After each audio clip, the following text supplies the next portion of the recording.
Mão divina, a luz da mão divina sempre desce, misericordiosa e compassiva, sobre as dores da pobre alma cativa, que estás nas sendas lúcidas da prece.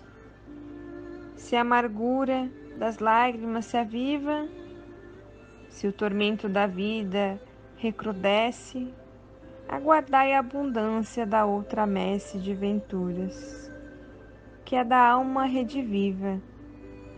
Confiando, esperai a providência com sentimentos puros, diamantinos, lendo os artigos ríspidos da lei. Os filhos da piedade e da paciência encontrarão nos páramos divinos. Que Deus, Jesus e Maria, Nossa Mãe Santíssima, envolvam nossos corações nesse momento importante do dia. Que assim seja.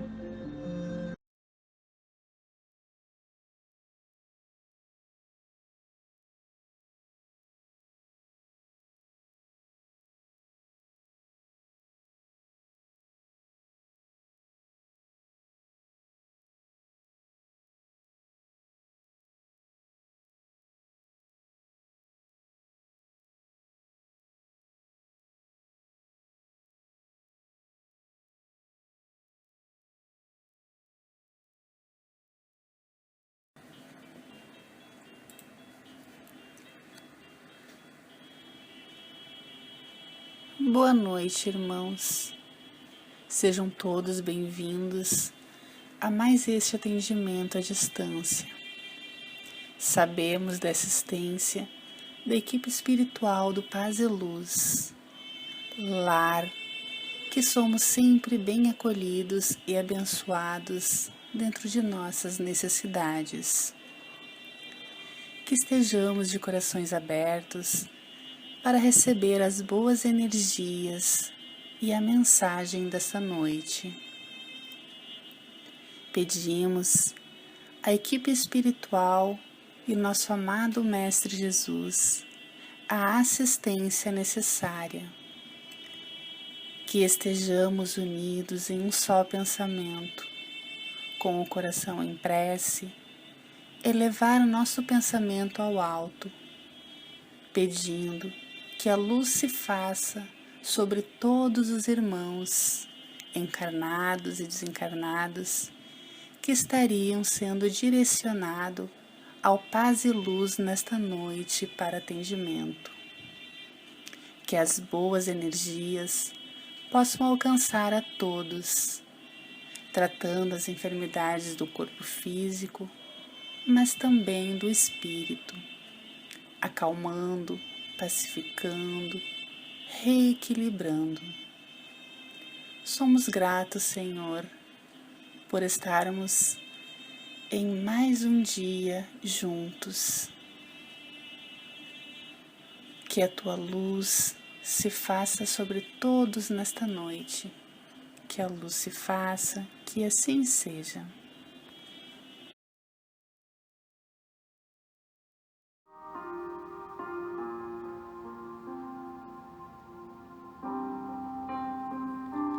Os falsos profetas da erraticidade. Os falsos profetas não estão somente entre os encarnados. Estão também, em maior número, entre os espíritos orgulhosos que, sob a falsa aparência de amor e de caridade, semeiam a desunião e retardam a obra de emancipação da humanidade, lançando de permeio seus sistemas absurdos que fazem os médiuns aceitarem. E para melhor fascinar aqueles que querem enganar, para dar mais peso às suas teorias, se ornam sem escrúpulo de nomes que os homens não pronunciam senão com respeito. São eles que semeiam os fermentos de antagonismo entre os grupos, que os compelem a se isolarem uns dos outros e a se verem com maus olhos. Só isso bastaria para desmascará-los, porque, em agindo assim, eles próprios dão o mais formal desmentido ao que pretendem ser. Cegos, pois são os homens que se deixam prender em armadilha tão grosseira. Mas há muitos outros meios de reconhecê-los. Os espíritos da ordem a qual dizem pertencer devem ser não apenas muito bons, mas, por outro lado, eminentemente racionais.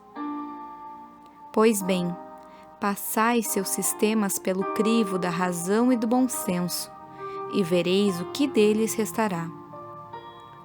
Convinde comigo, pois que todas as vezes que um espírito indique como remédio para os males da humanidade, ou como meio de atingir a sua transformação, coisas utópicas e impraticáveis, medidas pueris e ridículas, quando formula um sistema contraditato pelas mais vulgares noções da ciência, esse não pode ser senão um espírito ignorante e mentiroso.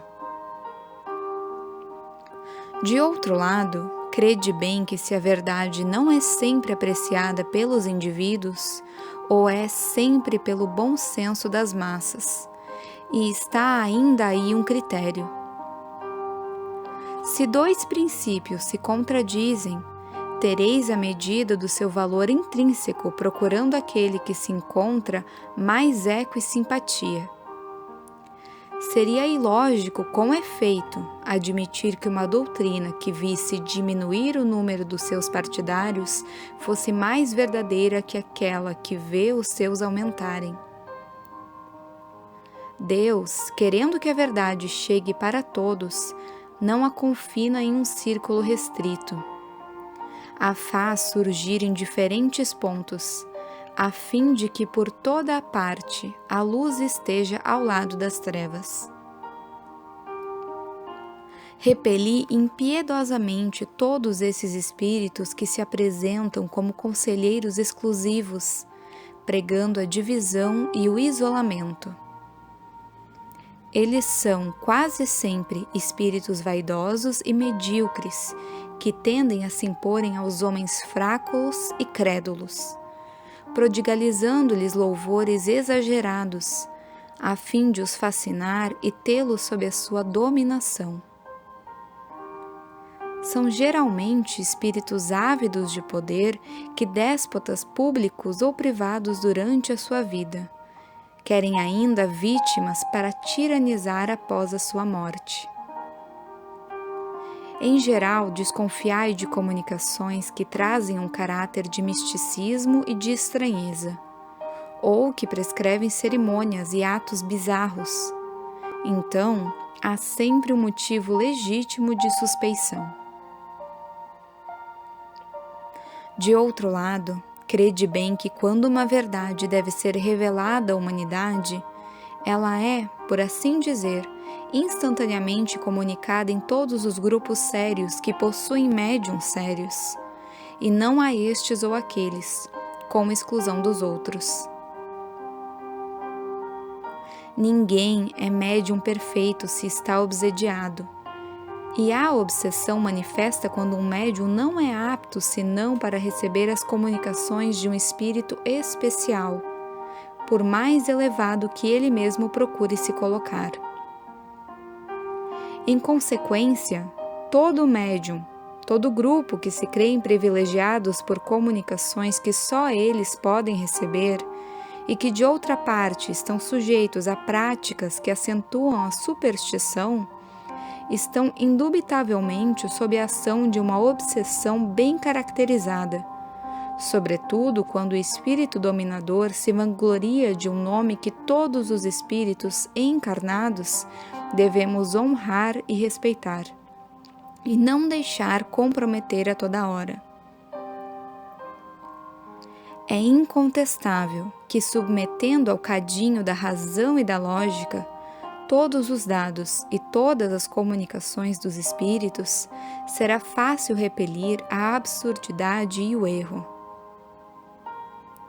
Um médium pode ser fascinado, um grupo enganado, mas o controle severo dos outros grupos, o conhecimento adquirido, a alta autoridade moral dos chefes de grupo, As comunicações dos principais médiuns que recebem um cunho de lógica e de autenticidade de nossos melhores espíritos farão rapidamente justiça a esses ditados mentirosos e astuciosos, emanados de uma turba de espíritos enganadores ou maus.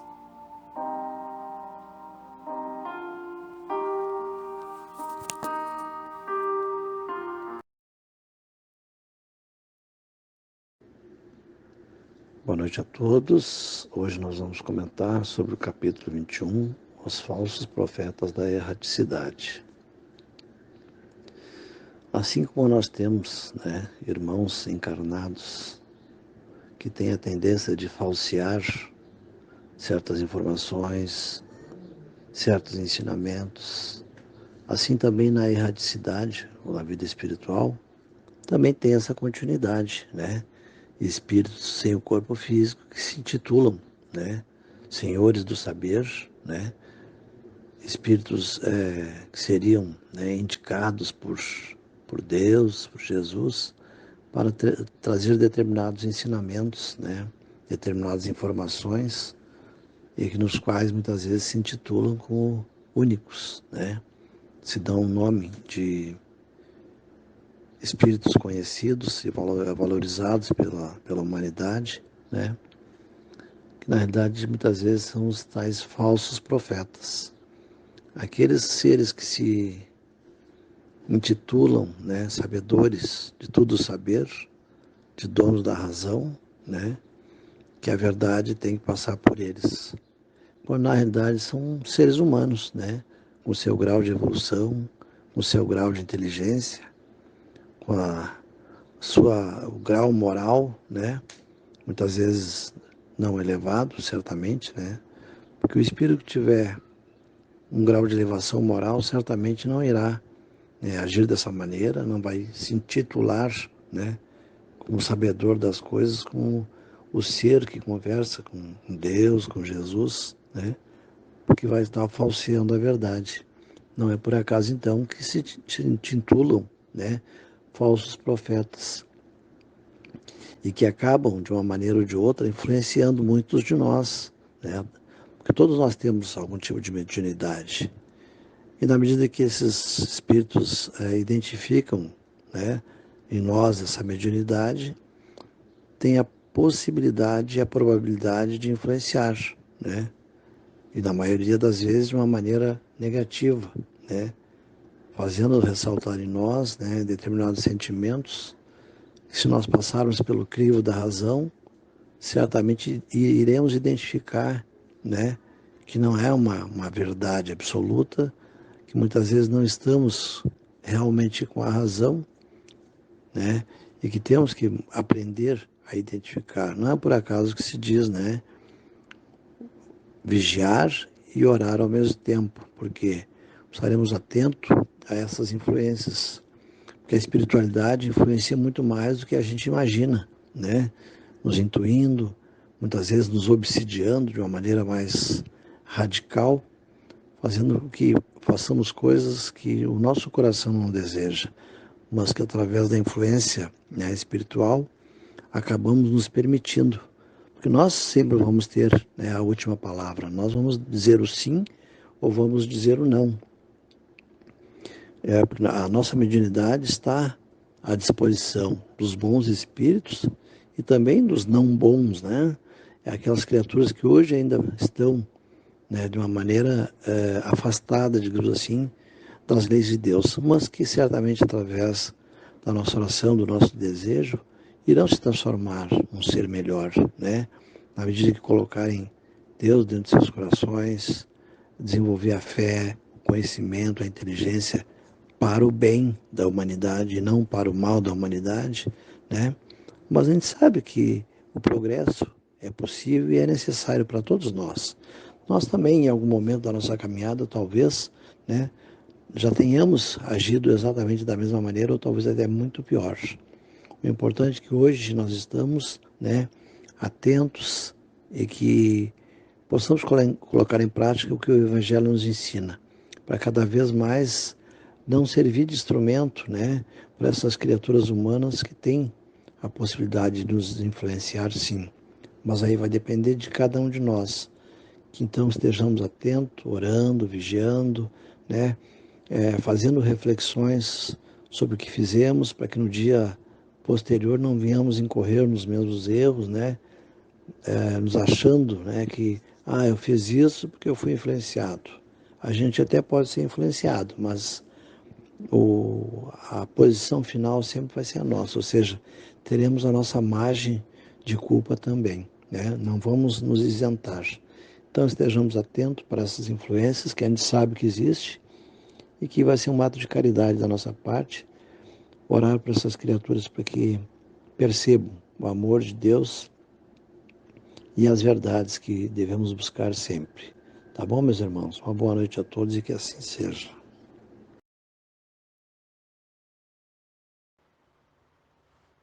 Que tipo de profeta buscamos? Aos que buscam profecias sobre recursos materiais, aos que buscam profecias sobre o poder. O critério mais válido de todos se encontra concentrado no amadurecimento das nossas expectativas com relação a Deus, Jesus e profetas, missionários de modo geral. Na realidade, encontramos aquilo que buscamos. Se o profeta que buscamos é aquele que nos garantirá dinheiro fácil, se arrumará ou trará de volta um namorado ou namorada, se é para acabar de vez com um problema espiritual sem esforço de nós mesmos, então tendemos a encontrar profetas que possivelmente acabarão nos decepcionando ao longo do tempo. Que assim seja. Graças a Deus.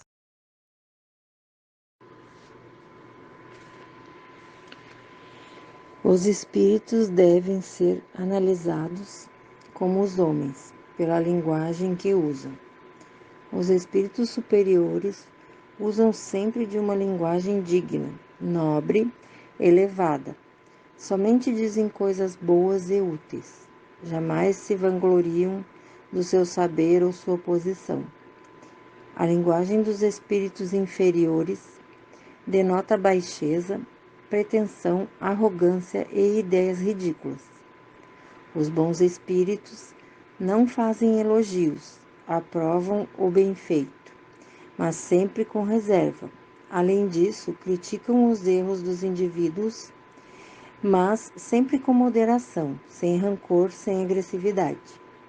Os maus fazem elogios exagerados, estimulam o orgulho e a vaidade, embora pregando a humildade, e procuram exaltar a importância pessoal daqueles a quem desejam influenciar. Os bons espíritos só dizem o que sabem, calam-se ou confessam a sua ignorância sobre o que não sabem. Os maus falam de tudo com ousadia, sem se preocuparem com a verdade. Enfim, a falta de humildade, bondade e de caridade não pode provir de um bom espírito.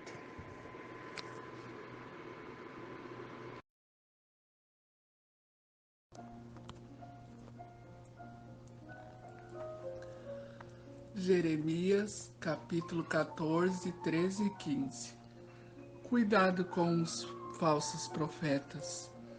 Soberano Senhor, os profetas estão dizendo a eles: vocês não verão a guerra, nem a fome.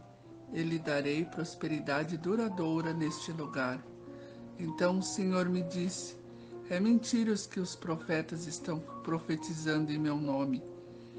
Eu não os enviei, nem lhes dei ordem nenhuma, nem falei com eles.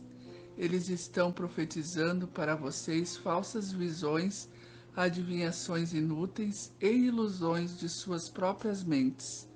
Por isso, assim diz o Senhor: quanto aos profetas que estão profetizando em meu nome, embora eu não os tenha enviado o que dizem, nem guerra, nem fome alcançarão esta terra. Aqueles mesmos profetas perecerão pela guerra e pela fome.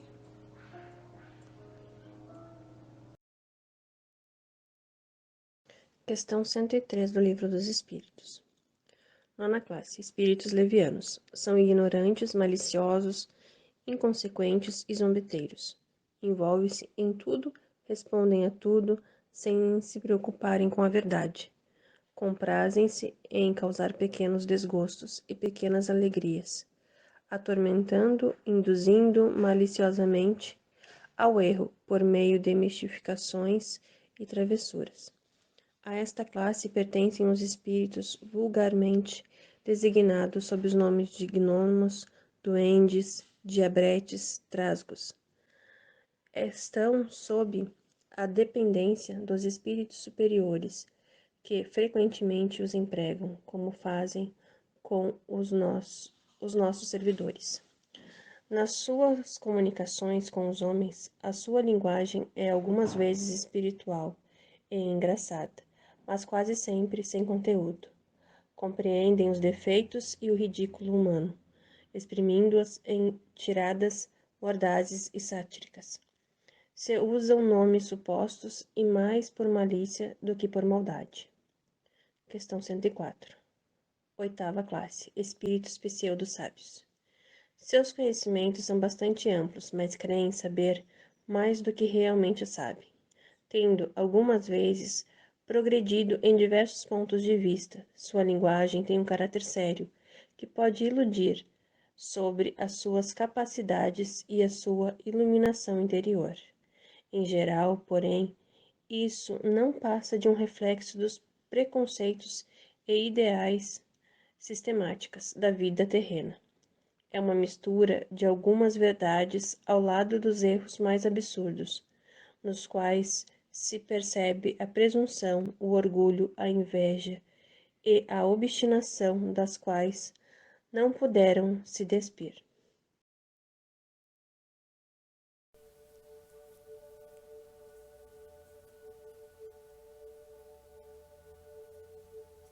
Espíritos levianos. Segundo Miramês, na obra Filosofia Espírita, acompanhando a classificação dos espíritos, não podemos nos esquecer de dar alguns dados sobre a sua natureza, para que os encarnados possam identificá-los com mais agilidade. É interessante analisar o que o espírito faz, fala ou escreve. Não se pode esconder toda uma personalidade durante muito tempo, por mais que se queira, ainda mais sendo o espírito leviano.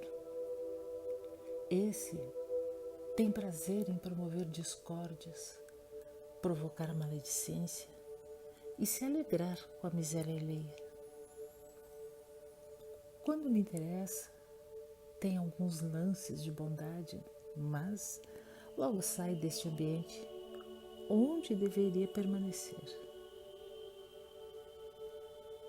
Os espíritos levianos são profundamente maliciosos e sentem prazer nas suas leviandades. Procuram sempre companhias que lhes servem de médiuns com as mesmas intenções.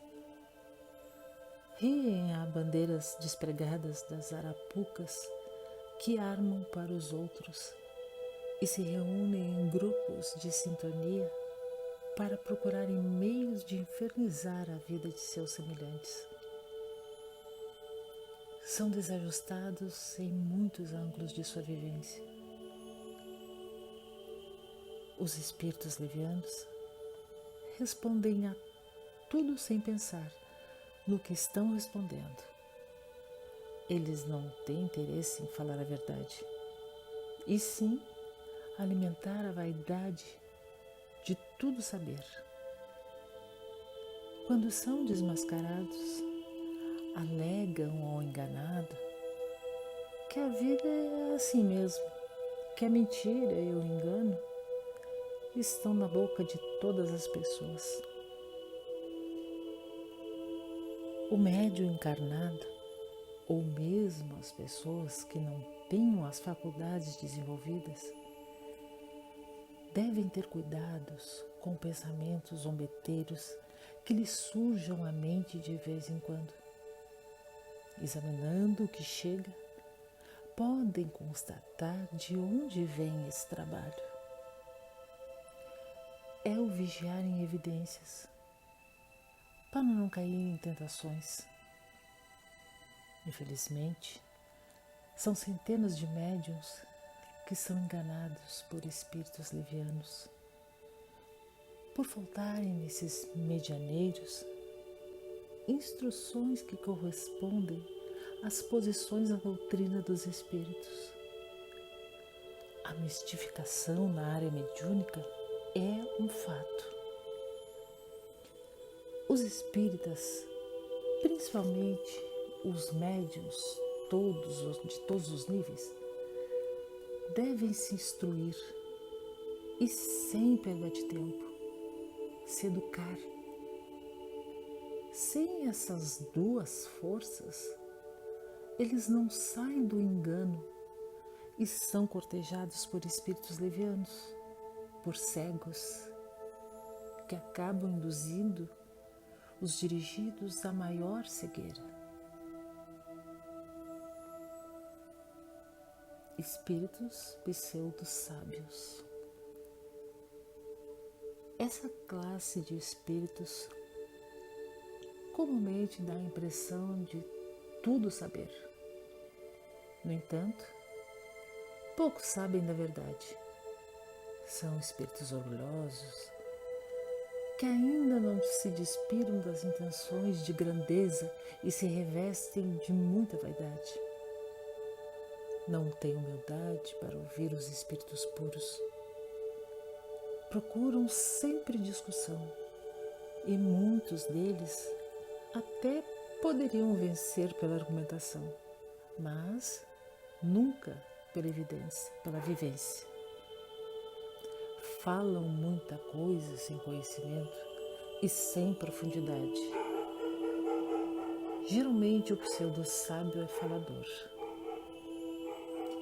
Esses espíritos são os mesmos falsos profetas que o Evangelho lembra com veemência, pedindo para que não nos deixemos ser iludidos pelos tais. Os falsos profetas da erraticidade não se importam muito com a verdade. O interesse deles são os casos pessoais. Querem se mostrar para que o orgulho fique de pé.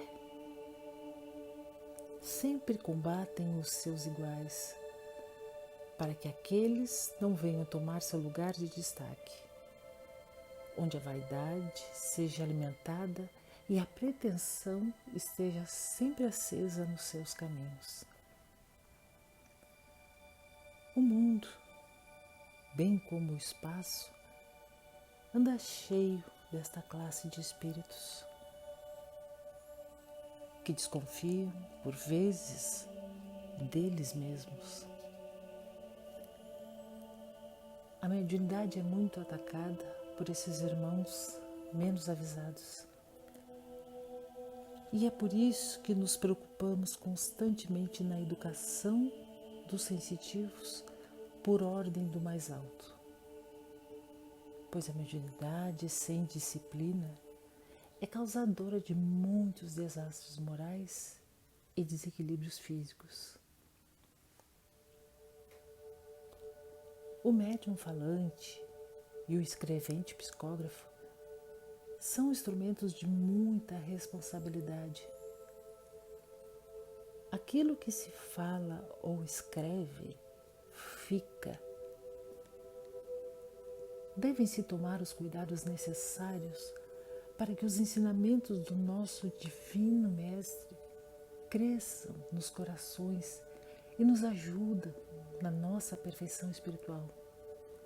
Caminhos que tanto desejamos.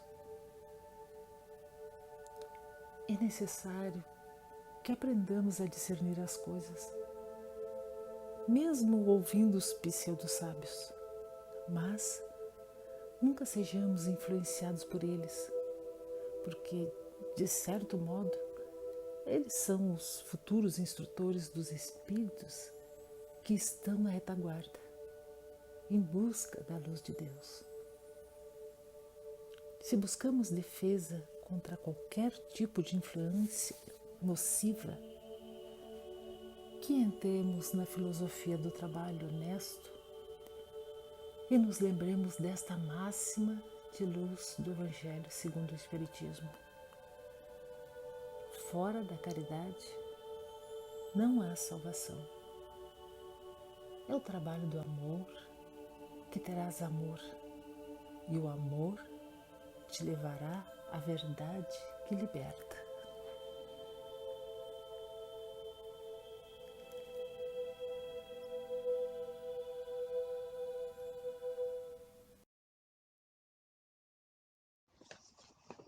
Faço minha oração e venho a Deus suplicar. Oro por ti que a escuridão da noite envolve. Oro por ti que não movimenta mais seu corpo.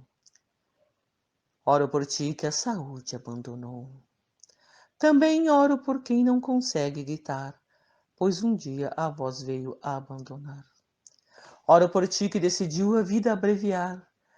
Oh, que dor terrível, que tormentos mil. Hoje sabe, ainda vive e continua a sofrer. Aqui estou e choro, eu oro por ti. Queridos irmãos, que o amor de Deus seja um bálsamo a aliviar suas dores.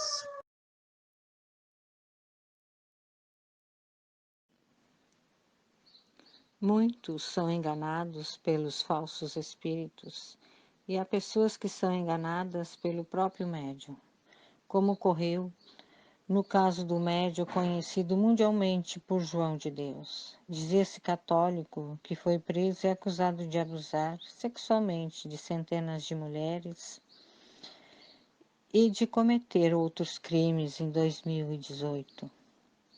Eu sou o Dr. Augusto de Almeida, diz o médium João de Deus com voz grave. Salve, Dr. Augusto de Almeida, responde os trabalhadores da casa Dom Inácio de Loyola, em Abadiânia, interior de Goiás. Após a introdução, o médium se vira para um paciente e diz que vai curá-lo. Mergulha uma tesoura coberta de algodão em um líquido incolor e, sem delongas, enfia a lâmina em uma das narinas do homem, que mal se aguenta de dor. Ele gira o objeto dentro do nariz e abre a tesoura. Logo em seguida, abaixa a cabeça do paciente e deixa o sangue escorrer entre seus dedos e o mostra para a câmera, como se fosse um troféu. Em outro momento, corta as costas de uma mulher, passa o bisturi sobre o olho de um homem e costura pontos no abdômen de outro paciente. Pode carregar que ele está operado, afirma para a câmera. Era assim que João Teixeira de Faria, ou João de Deus, como ficou mundialmente conhecido, curava as pessoas. Ou melhor, se exibia fazendo isso na frente das câmeras.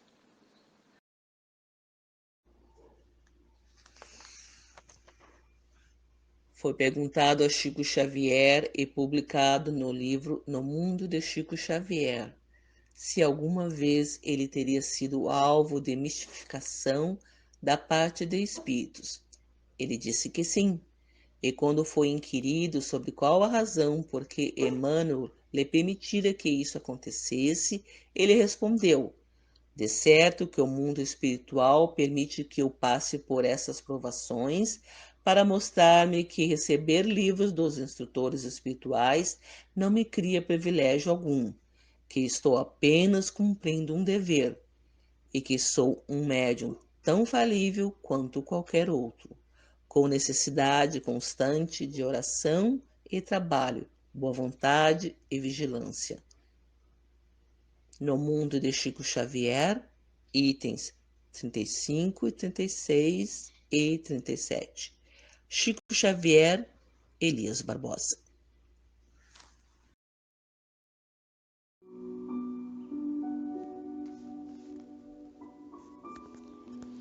como distinguir o profeta verdadeiro de um profeta falso? Pelos seus frutos.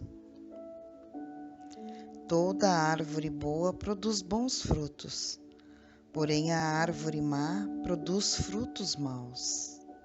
Mateus, capítulo 7, versículo 17. Pelo caráter da pessoa. Os verdadeiros profetas não viviam à custa dos segredos que Deus lhes comunicava. Tinham o seu trabalho, a sua missão na terra e a sua missão espiritual.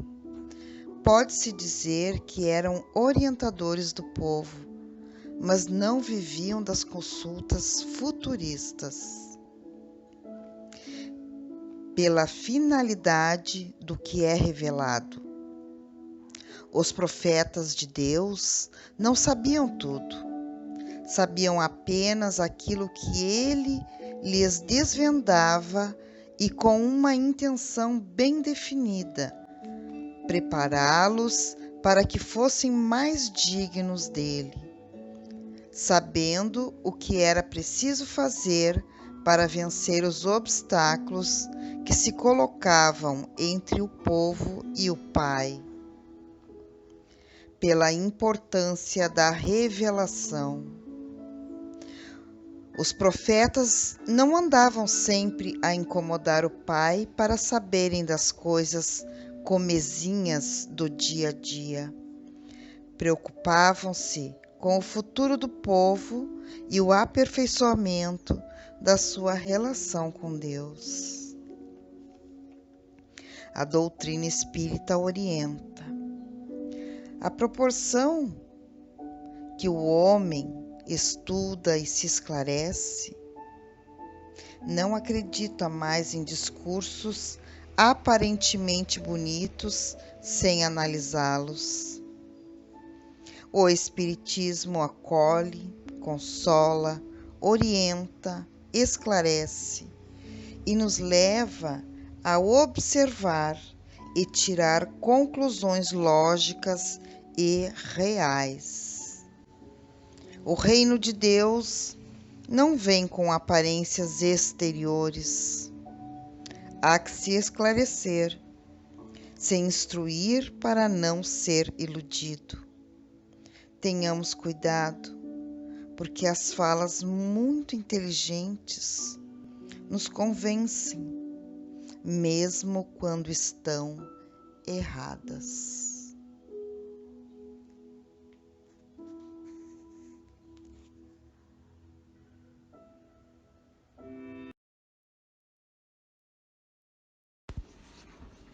Neste momento em que pedimos à espiritualidade que fluidifique esta água e transforme em remédio para o corpo e para o espírito, ao longo do caminho em que jornadeias para adiante, encontrarás a treva a cercar-te em todos os flancos. Trevas da ignorância em forma de incompreensão, nevoeiros de ódio em forma de desespero, neblinas de impaciência em forma de lágrimas e sombras de loucura em forma de tentação sinistra. Acende, porém, a luz da oração e caminha. A prece é claridade que te auxiliará a ver a amargura das vítimas do mal, as feridas dos que te ofendem sem perceber, as mágoas dos que te perseguem e a infelicidade dos que te caluniam. Ora, e segue adiante. O horizonte é sempre mais nobre e a estrada sempre mais sublime, desde que a oração permaneça em tua alma em forma de confiança e de luz. Que cada um possa sempre agradecer todos os benefícios que esta água fluidificada nos traz no decorrer das necessidades de cada um.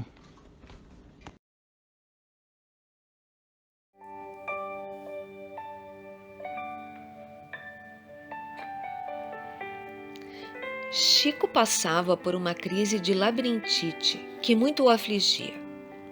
Em oração, viu o Dr. Bezerra de Menezes, o generoso benfeitor espiritual. Logo apelou: Dr. Bezerra, rogo-lhe que me auxilie. Estou passando mal. Não lhe peço como gente, mas na condição de besta. Façamos de conta que eu estou fazendo parte de uma carroça de trabalho, para mim, preciosa, que é a mediunidade. Preciso voltar para minha carroça, mas como besta, quero trabalhar. E ele sorrindo: Você, besta, Chico, e eu quem sou? O senhor é o veterinário de Deus. Chico contou este episódio em um programa de televisão, quando lhe perguntavam se os espíritos também apreciam momentos de humor. Destacou que sim, porquanto o Dr. Bezerra recebeu com gostosa gargalhada sua observação. Considerando-se o humor como um estado de espírito, obviamente iremos encontrar, assim como no plano físico, gente bem ou mal-humorada do outro lado. Diríamos mesmo que um dos detalhes a levar em consideração, quando se pretenda identificar entidades que se manifestam em reuniões mediúnicas, diz respeito ao seu humor. Espíritos irritados, agressivos, impositivos, solenes, circunspectos, lembram o refrão do samba famoso de Dorival Caymmi. Quem não gosta de samba, bom sujeito não é. É ruim da cabeça ou doente do pé. Quem não curte o bom humor, espírito bom não é. Tem perturbação na cachola e coração sem fé. Missionários em trânsito pela terra enfrentam dissabores de existência, lutas e desafios, sem jamais pretenderem que carregam o peso do mundo nas costas. Chico era um admirador de Teresa d'Ávila, que viveu no século XVI.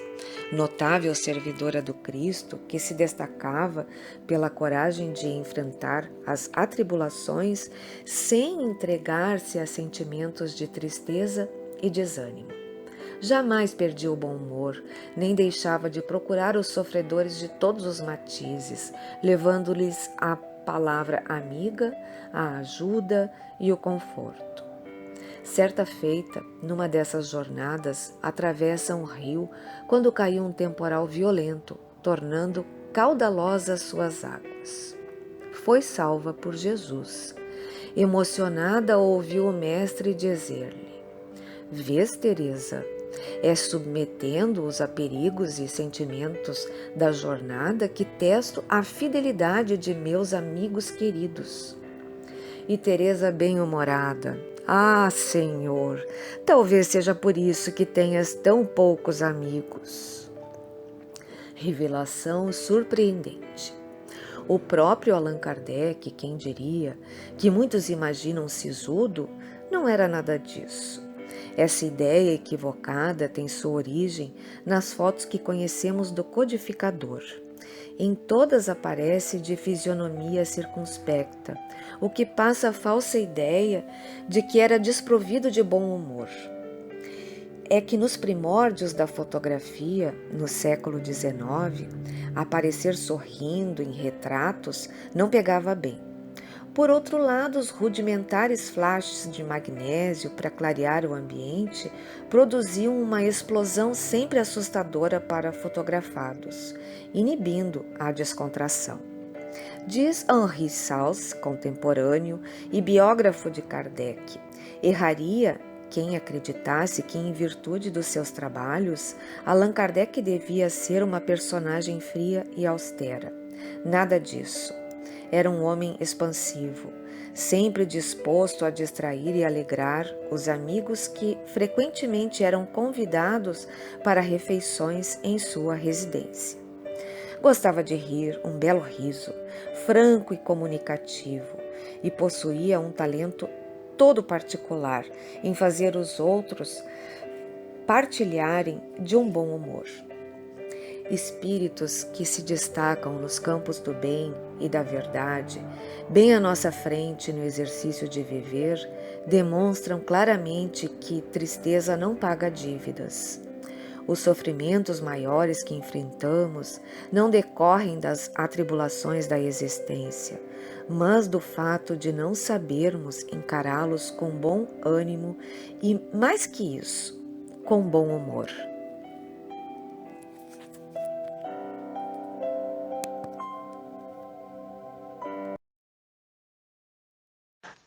Então que a gente possa elevar o pensamento a Deus, ao nosso Pai, ao nosso Mestre Jesus Cristo, agradecendo por mais esse trabalho do dia de hoje e que a gente sempre possa dar continuidade.